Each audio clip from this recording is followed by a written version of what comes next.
माँ चिड़िया अपने तिनकों के घोंसले में सोई हुई थी। तेज हवा के झोंके से उसका छोटा सा बच्चा उड़ जाता है और मम्मा चिड़िया को पता ही नहीं चलता।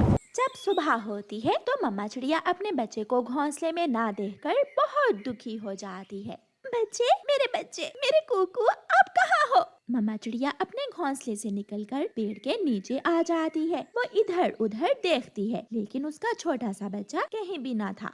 रोती हुई माँ चिड़िया कौवों के पास जाती है।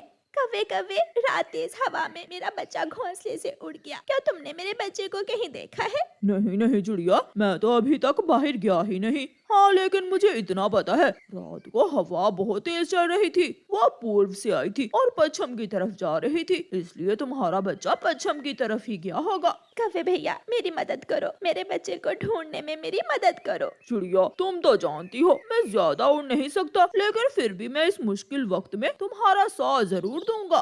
वो दोनों दोस्त पश्चिम की तरफ उड़ते हैं। रास्ते में जो भी पक्षी उन्हें मिलता वो उससे पूछते जाते, फाख्ता माँ, मेरा बच्चा रात खो गया है, क्या आपने कोई छोटा बच्चा देखा है? रात की तेज हवा ने बहुत नुकसान किया, किसी का घोंसला टूट गया, किसी का अंडा तो किसी का बच्चा गुम हो गया। छोटी चिड़िया, मैंने तो आपका बच्चा नहीं देखा, लेकिन आप ठीक दिशा में जा रही हो, आपका बच्चा पश्चिम की तरफ ही गया होगा। मम्मा चिड़िया और कौवा फिर से उड़ते हैं।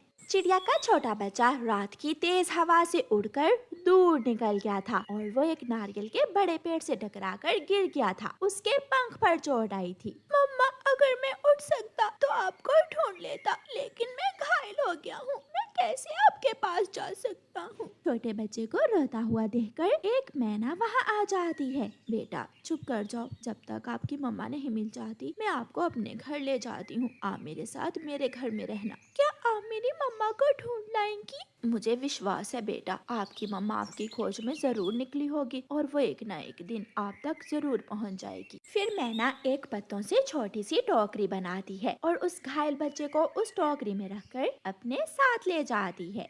घर जाकर मैना छोटे कुकू के पंख पर मरहम पट्टी करती है और उसे अपनी चोंच से खाना खिलाती है।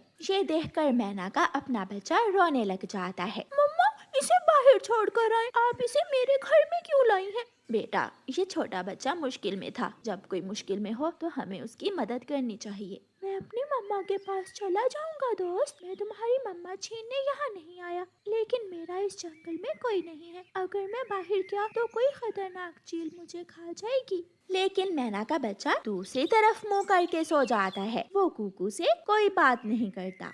कौवा और मम्मा चिड़िया सुबह से उड़ते उड़ते थक गए थे। अब रात हो गई थी और वो दोनों रात गुजारने के लिए एक पेड़ की डाल पर बैठ जाते हैं। चिड़िया, मुझे बहुत नींद आ रही है, क्या मैं थोड़ी देर के लिए सो जाऊं?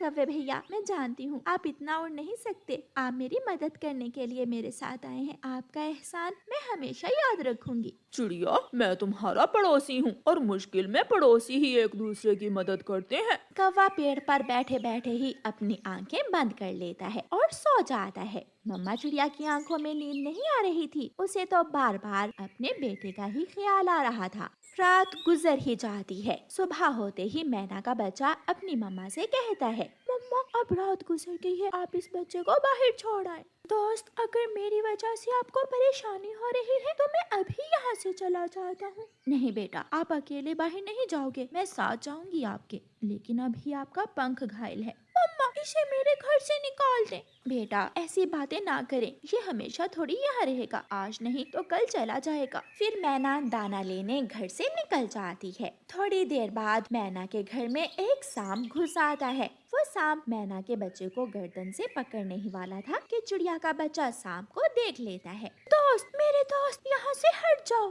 कुकू मैना के बच्चे को दूसरी तरफ धक्का देता है। मैना का बच्चा खिड़की में जाकर बैठ जाता है। वो बहुत डर जाता है। कुकू उड़ तो नहीं सकता था क्योंकि वो घायल था, इसलिए वो आहिस्ता आहिस्ता रसोई में जाता है और वहाँ से एक जलती हुई लकड़ी लाकर सांप को डराता है। यहाँ से चले जाओ वरना मैं आपको जला दूंगा। सांप डर का मारा वहाँ से भाग जाता है। शुक्रिया दोस्त, मेरी जान बचाने के लिए, अगर आप न होते तो वो गंदा सांप मुझे खा जाता। और आपका भी शुक्रिया मुझे अपने घर में रखने के लिए। फिर वो दोनों छोटे बच्चे आपस में बातें करने लगते हैं।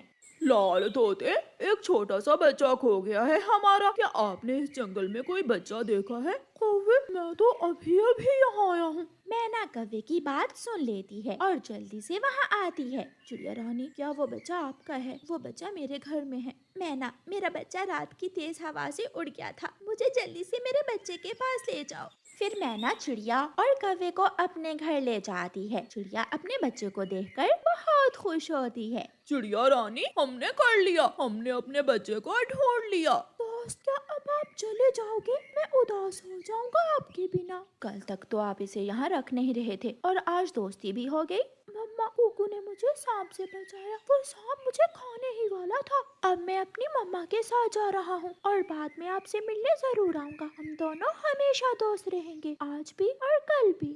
फिर रानो चिड़िया और कौवा कुकू को उठाकर घर वापस जाते हैं। मैना का बच्चा बहुत उदास नजरों से कुकू को देख रहा था। मम्मा चिड़िया अपने घर आती है तो उसकी बेटी गुड़िया चिड़िया उससे पूछती है, मम्मा क्या हुआ? आज फिर आप परेशान हैं, लगता है आज फिर हमारी चूड़ियाँ नहीं बिकी। बेटी, मैं तो आज दूसरे जंगल भी गई, सागर के उस पार गई, लेकिन किसी ने भी चूड़ियाँ नहीं ली। मम्मा, कांच की चूड़ियों का जमाना अब पुराना हुआ, सारे पक्षी मेटल की मजबूत रंग बिरंगी चूड़ियाँ ले लेते हैं जो टूटती भी नहीं है। ना मेरे पास इतने पैसे हो कि मैं मेटल की चूड़ियाँ ले सकूं और ना मेरी चूड़ियाँ बिके। मम्मा चिड़िया उदास होकर अपनी बेटी से ऐसे कहती है।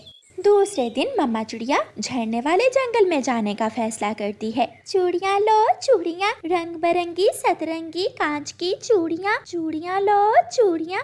चिड़िया रानी, कांच की चूड़ियाँ इस जंगल में कोई नहीं लेगा। अभी कल ही बुलबुल मेटल की चूड़ियाँ लेकर आई थी, सबने बुलबुल से अपनी अपनी पसंद की चूड़ियाँ ले ली हैं। लूसी कबूतरी, क्या करूँ? वो चूड़ियाँ बहुत महंगी होती हैं, मैं कैसे लूँ वो मेटल की चूड़ियाँ? चिड़िया बहन, अगर महंगी लोगी तो बिकेंगी भी महंगी ही, और इस तरह जंगल जंगल आपको जाना भी नहीं पड़ेगा, वो चूड़ियाँ आपके जंगल में ही बिक जाएंगी। ठीक, मैं जान गई। अब मेरा ये काम तो चलने वाला नहीं है, मुझे अब कोई दूसरा काम ही करना होगा।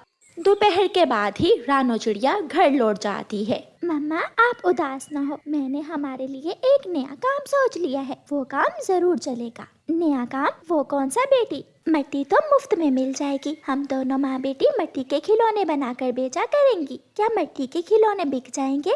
मम्मा, छोटे बच्चे मिट्टी के खिलौने बहुत पसंद करेंगे, और अगर थोड़े खिलौने भी बिके तो मुनाफा ज्यादा होगा। तो ठीक है बेटी, अगर ऐसा है तो हम कल से ही मिट्टी के खिलौने बनाया करेंगे। फिर दूसरे दिन मम्मा चिड़िया और उसकी बेटी नदी के पास जाती हैं और वहाँ से नरम नरम मिट्टी लेती हैं। गौरी कौवी, जो हर समय रानो चिड़िया का मजाक उड़ाती रहती थी, वहाँ आ जाती है। आज दोनों माँ बेटी मिट्टी से क्या बनाने वाली हो? मम्मा चिड़िया चुप रहती है, लेकिन गुड़िया गौरी कौवी से कहती है, आंटी गौरी, हम इस मिट्टी से मिट्टी के खिलौने बनाएंगे और वो खिलौने जंगल में बेचा करेंगे। मिट्टी के खिलौने? कौन लेगा तुमसे मिट्टी के खिलौने? आजकल तो बाजार में प्लास्टिक के, चाइना के बनाए हुए रंग बिरंगे खिलौने मिल जाते हैं। गुड़िया बेटी, चलो चले, गौरी को तो आदत है हर समय जल्लीकटी सुनाने की। देखती हूँ मैं भी कि तुम्हारे मिट्टी के खिलौने बिकते हैं या फिर वो मिट्टी के खिलौने तुम नदी में ही फेंकोगी। मम्मा चिड़िया अपनी बेटी को लेकर वहाँ से चली जाती है।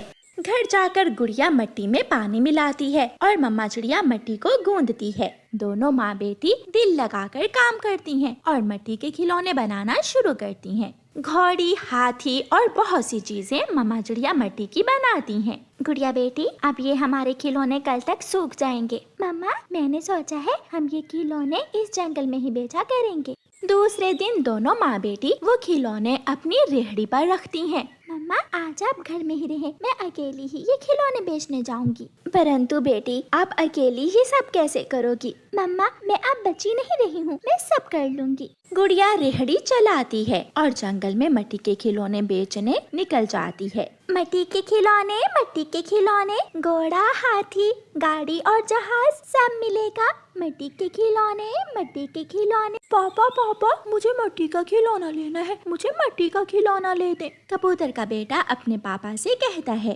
बेटा, ये मिट्टी के खिलौने जल्दी टूट जाएंगे, मैं आपको प्लास्टिक का खिलौना ले दूंगा। अंकल, अगर ये मिट्टी के खिलौने जल्दी टूट जाएंगे तो ये कौन सा हजारों के हैं? 10 रुपए, हर माल 10 रुपए में मिलेगा, जो भी पसंद करो वो 10 रुपए में मिलेगा। पैसों की बचत देखकर कबूतर जल्दी से अपने बेटे को 10 मिट्टी के खिलौने ले देता है। इतने थोड़े पैसों में बच्चे मान जाते थे, इसलिए गुड़िया के मिट्टी के खिलौने बिकने लगते हैं। पहले ही दिन गुड़िया ने अच्छा मुनाफा कमा लिया था। शाम को घर जाते समय गुड़िया चील चाची की दुकान पर जाती है और अपने घर का राशन लेती है। गुड़िया, आज तुमने राशन लेने के लिए पैसे कहाँ से लिए? चाची जी, मैं और मम्मा ने मिट्टी के खिलौने बेचना शुरू किए हैं जो बहुत अच्छे बिकने लगे हैं। वाह गुड़िया बेटी, ये तो बहुत अलग ख्याल है।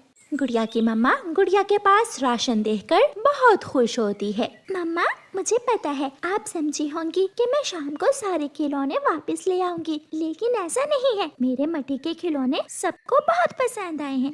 बेटी, मुझे तो अभी तक विश्वास नहीं हो रहा कि इतनी छोटी सी चीज भी बिक सकती है। मम्मा देखना, एक दिन हम मिट्टी के खिलौने ही बेचकर अपना घर भी पक्का बना लेंगे।